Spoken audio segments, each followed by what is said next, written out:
Have you ever looked up at the night sky? Have you ever wondered what it all means? The universe is a vast and mysterious place. It is filled with countless stars, galaxies, and strange objects we are only just beginning to understand. For centuries, humans have stared into the darkness and asked big questions. Where did everything come from? What are the fundamental rules that govern reality? These questions are not just for scientists in labs. They are for everyone who has ever felt a sense of wonder about the world around them. The desire to understand our place in the cosmos. This journey of discovery is like putting together a giant cosmic puzzle. We find pieces of this puzzle everywhere we look. We see them in the graceful arc of a thrown ball. We see them in the gentle tides of the ocean. We see them in the brilliant light of a distant supernova. Each new observation, each new experiment gives us another piece. So what could this unified theory look like? How can we possibly bridge the gap between the world of stars and the world of atoms? One of the most promising and mind-bending ideas to come along is called string theory. At its heart, string theory offers a completely new answer to a very old question. For a long time, we thought the answer was tiny point-like particles. We imagined that if you could zoom in on anything, a block of wood, a drop of water, a beam of light, you would eventually find indivisible little dots of matter and energy. String theory challenges this picture. It suggests that if you could zoom into a scale far smaller than anything we have ever seen, you would not find points. Instead, you would find tiny, vibrating, one-dimensional loops of energy. These little loops are called strings. They are unimaginably small, trillions and trillions of times smaller than a single atom. According to string theory, everything in the universe, every particle of matter and every force of nature, is made of these tiny, vibrating strings. Think about a guitar string. A single string can produce many different musical notes. By plucking it in different ways, you can create a low C, a high G, or any note in between. The difference between these notes is not the string itself, but how it is vibrating. String theory proposes that the universe works in a similar way. The tiny strings that make up reality are all identical. The only thing that distinguishes them is their pattern of vibration. An electron, for example, is just a string vibrating in one specific pattern. A photon, the particle of light, is the same kind of string vibrating in a different pattern. The rich diversity of the universe, from the atoms in your body to the light from the sun, emerges from the symphony of these tiny, vibrating strings. The laws of physics are like the harmonies of this cosmic music. In string theory, the mass of the electron would, in principle, be determined by the specific vibrational mode of a string. It offers the dream of not just describing the universe, but truly explaining it. As physicists delved deeper into the mathematics of string theory during the 1980s, they stumbled upon a startling and unavoidable conclusion. For the theory to be mathematically consistent, for the equations to work without contradictions, the universe must have more dimensions than the ones we experience in our daily lives. We are familiar with 3 dimensions of space: length, width, and height, which allow us to move forward and back, left and right, and up and down. We also experience 1 dimension of time, which carries us from the past into the future. To understand this, imagine a long, thin garden hose stretched across a field. From far away, the hose looks like a one-dimensional line. An ant walking along the hose can only move forward or backward. From this distant perspective, the hose has only 1 dimension. But if you look at the hose up close, you realize it has a 2nd dimension, the circular part you can walk around. The extra dimensions of string theory are like the tiny circular dimension of the hose, curled up at every single point in our familiar space. The geometry of these hidden dimensions is not just a minor detail. It is absolutely crucial. The precise shape and size of these curled-up dimensions would determine the way the strings can vibrate. This means that the shape of the extra dimensions would dictate the fundamental constants of nature, like the strength of gravity and the charge of an electron. One of the deepest and most persistent problems in all of modern science has been the conflict between our 2 great pillars of physics, general relativity and quantum mechanics. General relativity, Einstein's masterpiece, describes the force of gravity as the curvature of space-time. It's a theory of the smooth, flowing, large-scale universe of planets, stars, and galaxies.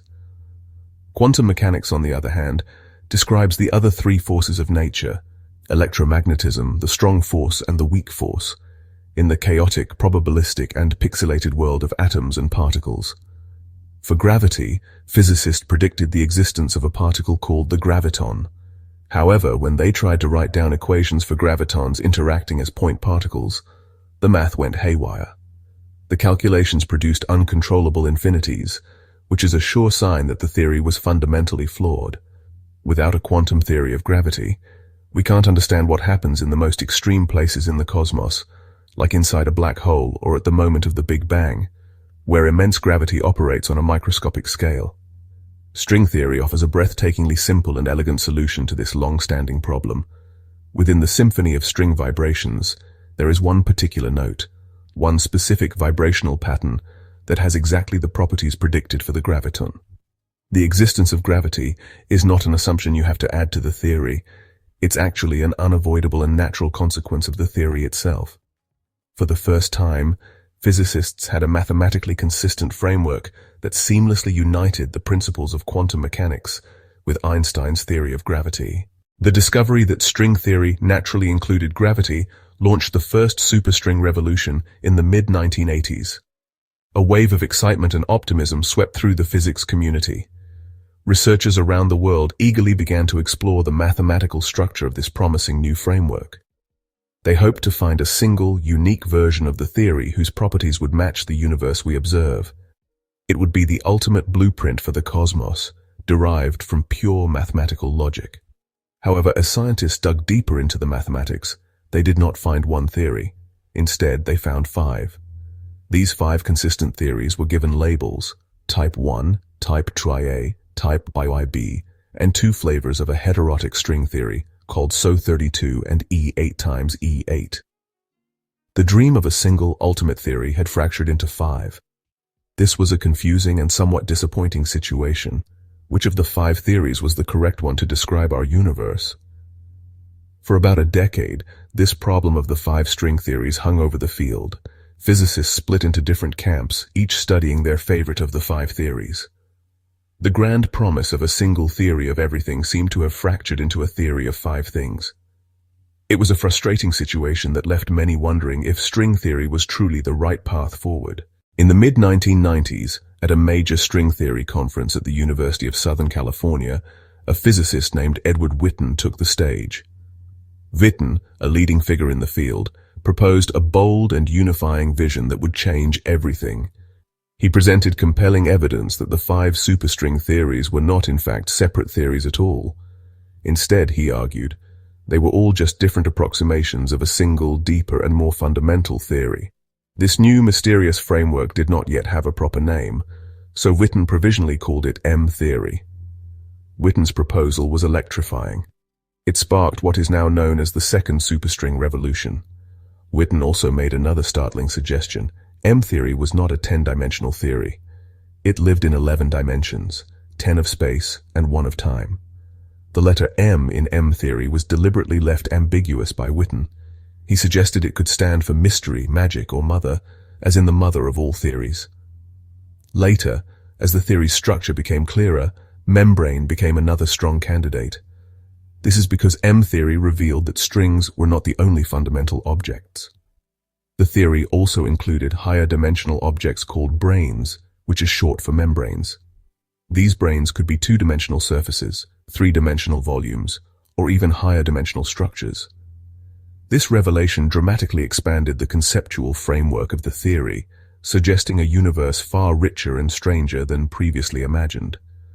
The 5 string theories, which once seemed like isolated and competing ideas, were now understood to be intricately interconnected, forming a network of different descriptions of a single underlying reality. For years, the central character in the story of unification had been the string, a tiny one-dimensional vibrating filament of energy.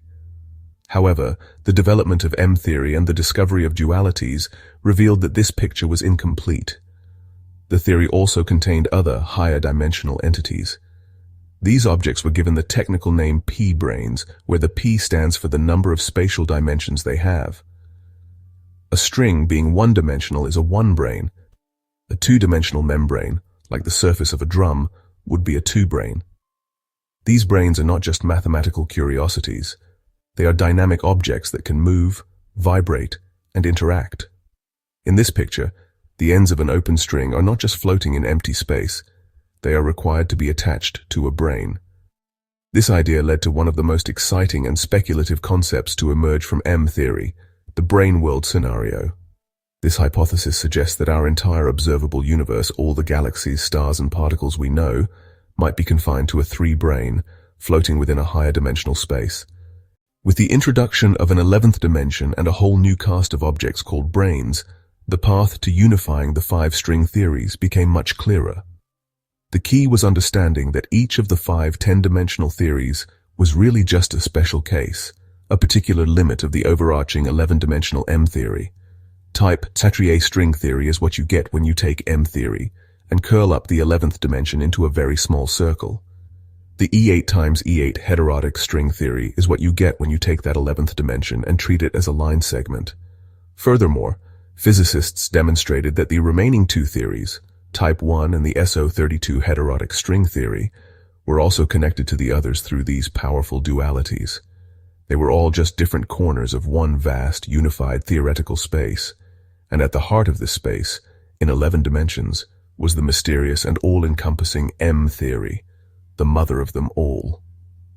You could start with any one of the 5 theories, and by applying the rules of duality or changing the size and shape of the extra dimensions, you could transform it into any of the others. The emergence of M-theory represented a monumental step forward in the quest to understand the fundamental laws of nature.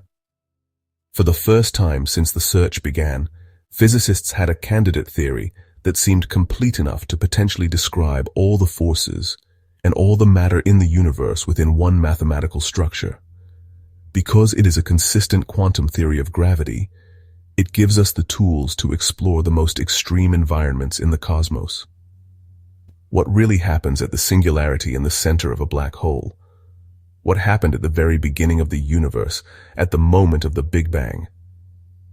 M-theory offers speculative but mathematically grounded scenarios like the collision of 2 brane worlds as a possible origin for our cosmos. However, it's crucial to state that M-theory is still very much a work in progress. It is a stunning mathematical edifice, but it's not yet a complete theory. We don't have the final equations of M-theory, only glimpses of its structure through its various limits and dualities. We don't know how to find the specific geometry of the extra dimensions that corresponds to our world. And most importantly, we have not yet found a way to make direct, testable predictions that would allow us to experimentally confirm or deny its validity. Why do physicists dedicate their lives to pursuing ideas like string theory and M-theory?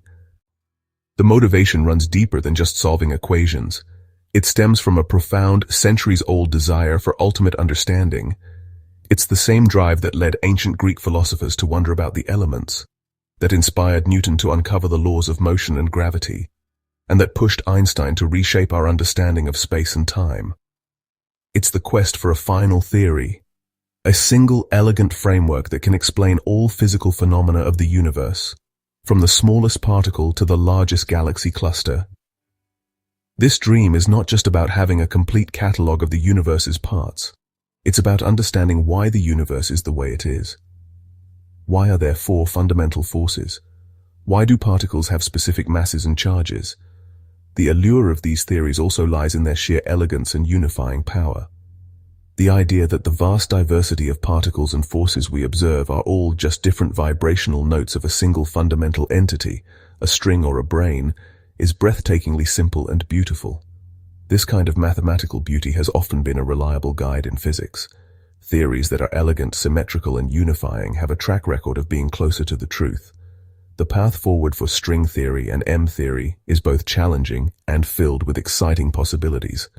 The biggest challenge remains finding a way to connect the theory to the real world through experimental tests. Physicists are actively exploring creative, indirect ways to find evidence. They search for clues in the leftover heat from the Big Bang, look for supersymmetric particles at the Large Hadron Collider, and design experiments to probe for tiny deviations from gravity's known behavior. The great questions that motivated this entire journey remain our guiding stars. What is dark matter? What is dark energy? In the end, the quest for a final theory is about more than just physics. It is a deeply human endeavor that speaks to our innate curiosity and our desire to find our place in the cosmos. However, this symphony is, as of today, still unfinished.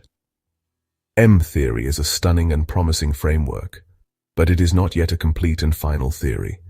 The quest continues, driven by the belief that within this mathematical structure lies the answer to some of nature's most closely guarded secrets, waiting for the right combination of insight and ingenuity to be revealed. Whether M-theory proves to be the ultimate answer, or simply a magnificent stepping stone toward an even more profound truth, the adventure of exploring it pushes the boundaries of human knowledge. It is a journey to the endless frontier of understanding, a journey that will continue as long as we have the courage to look up at the sky and ask why.